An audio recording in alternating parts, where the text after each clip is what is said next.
Dia 23 de julho de 2011, dia em que a mídia do mundo inteiro divulgou e anunciou aos quatro ventos a morte de Amy Winehouse. Não é surpresa para ninguém que a cantora era viciada em álcool e drogas pesadas. E a própria mãe da cantora afirmou que a morte dela seria uma questão de tempo. E ficam muitas perguntas. Até que ponto nós, a sociedade, os amigos, a família, até que ponto tudo isso pode mudar esse contexto? Até que ponto um viciado pode lutar e vencer a luta contra a dependência química? E para falar sobre esse assunto, o Estilo Mulher hoje veio até o consultório da psicóloga Viviane Reis, ela que também é especialista em dependência química e em terapia comportamental cognitiva. Bom, Viviane, obrigada em receber o Estilo Mulher aqui no teu consultório. Eu que agradeço, né? Eu acho que é muito importante ter a tua presença aqui, né, do Estilo Mulher também, para a gente levar informação não só para as mulheres, mas para o público em geral, né? Falando desse assunto que é polêmico, mas que pode ser tratável. Bom, Viviane, colocasse uma questão aí que é bem doença, né? Muitos pais, a família como um todo, a sociedade, preconceito, muitas pessoas não tratam a dependência química como doença. Eu acho que até o viciado, né, aceitar que isso é uma doença. A gente tem como diferenciar esses dois fatos, né, a dependência química do vício. A dependência química em si, ela é a vontade e o uso de substância, seja ela qualquer substância, legal ou ilegal. E o vício é aquele consumo incessante pela droga. É uma doença, né? Por que ela é uma doença? Porque ela causa a dependência e é quimicamente porque depende da química no organismo. Então ela é tratável sim, mas não é curável. Então, assim como o diabetes, a gente pensa hoje, né, se tratar de um diabetes ou de um câncer, existe tratamento, não existe a cura ainda para a doença, né? Então é uma doença que precisa de um acompanhamento intenso, não só medicamentoso, mas também psicoterápico para poder lidar com esses fatores, né, que vêm a prejudicar a vida da pessoa. Pois é, Viviane, o que leva a pessoa a virar um dependente químico? São inúmeros fatores, né? Então a gente pensa assim hoje, o que levou uma pessoa a usar a substância? São fatores sociais, fatores familiares, fatores profissionais, né? Ela não é uma doença externa, né? Ela é uma doença interna, que faz com que a pessoa procure o uso de substância para tentar lidar com as suas emoções aí. Mas está associada a alguns fatores que são externos, que é às vezes a perda do emprego ou a dificuldade de lidar com frustração, né? A pessoa tem uma predisposição e que acaba desenvolvendo, né, a dependência em si. Não é uma doença que não pode ser curável, né, se ela for tratada. Então ela existe sim uma forma de se lidar com isso, mas tem que ter uma certa cautela, porque para você desejar o tratamento é uma coisa, para o outro às vezes pode ser diferente, então tem que estar associado a vários fatores juntos, né? Na verdade, a gente vê muita resistência do dependente, de repente, para uma internação, para uma reabilitação. De que forma que a família, como é que deve ser, né, esse processo de convencimento? Eu costumo falar assim, que não só para os familiares, né? Quando eu faço o acompanhamento do paciente, eu faço também com a família, né? Como que está sendo isso lá fora de casa, né? Aqui dentro do consultório é uma coisa, né? O paciente está falando, a gente está tratando isso com respaldo dentro das quatro paredes. Saiu daqui, a gente tem que ter um acompanhamento também, né? Então, acho que conversas claras, diálogo, bastante afeto, né? Apesar de que, quando as pessoas vêm para um tratamento, seja ele ambulatorial, que é dentro de um consultório, ou às vezes vai para um internamento, já existe muita mágoa, né? Muita raiva, frustração de não ter dado certo no primeiro momento.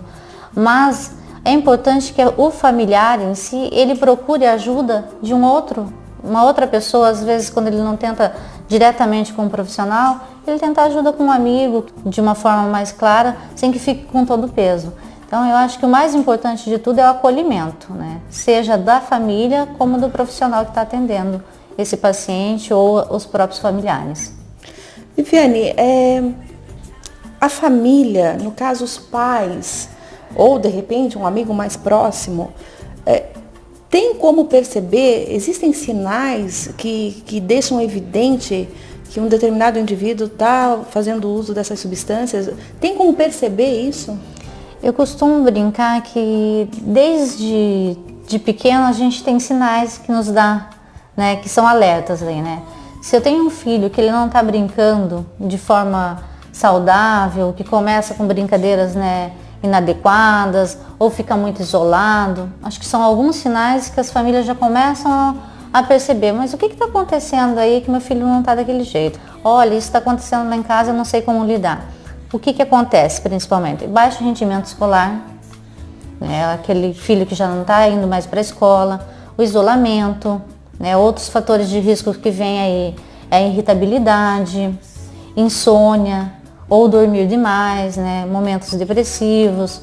Então, esses momentos aí são sinais de alerta. O filho, a filha ou o esposo, né, tá fugindo da normalidade, que a gente diz, né? Eu não posso colocar dentro de normalidade aqui porque... Mas a normalidade que ele vinha, do padrão, né? Do padrão que ele tinha. Do dia a dia dele, exatamente. Né?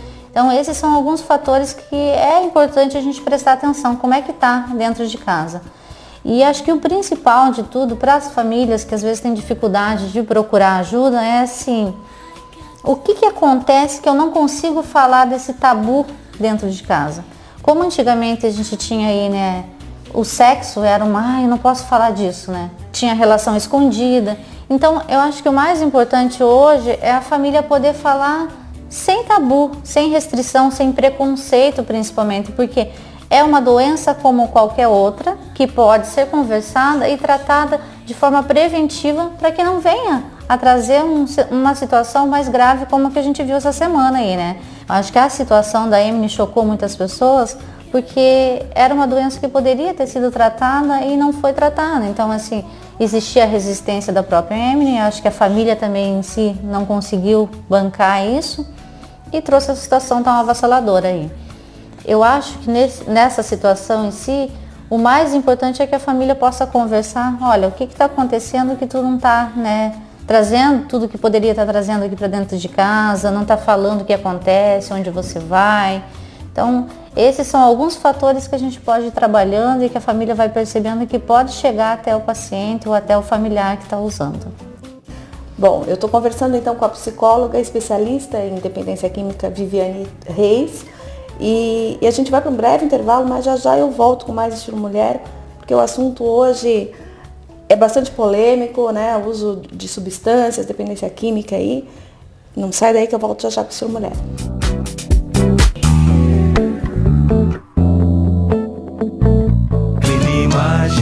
Clinimagem auxiliando com precisão.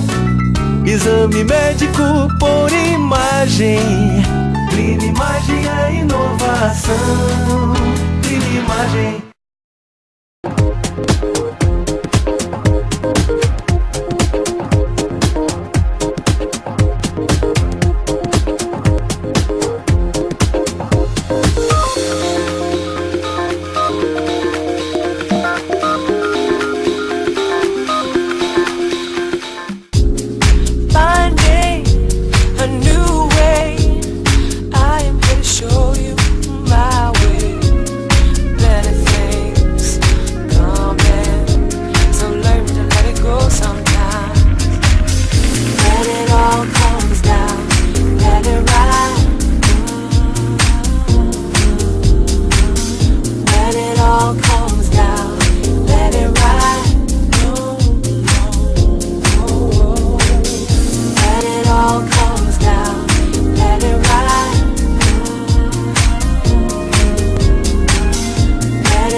Estamos de volta com o Estilo Mulher e hoje a gente fala sobre dependência química.